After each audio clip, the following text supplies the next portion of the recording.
Kwa kuwa BBI lengo lake ni peace, tuweke amani. Na si Waislamu tu, tuomba hata ndugu zetu pia wa dini nyinginezo, Wakristo, Wahindu,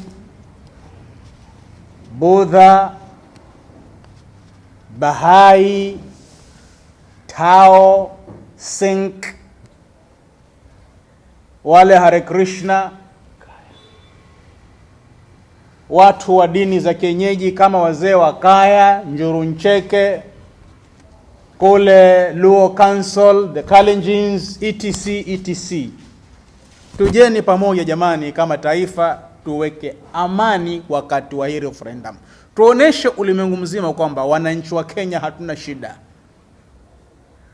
BBI tugawanye kabisa. Itapigwa kura siku moja, itaisha kama ile Msambweni na maisha yatakwenda kama kawaida tu. So haina haja ya watu kupigana, kumagadamu wala kuoana. Haswa kama wewe ni Muislamu kamili au ni Mkristo kamili.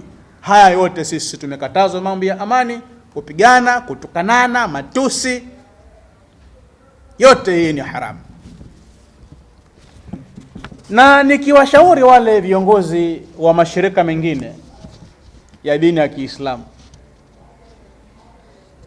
waangalie mfano wa Wakristo tangu BBI ianze. Hatujaona grupu moja ya kanisa yashambulia grupu nyingine ya kanisa.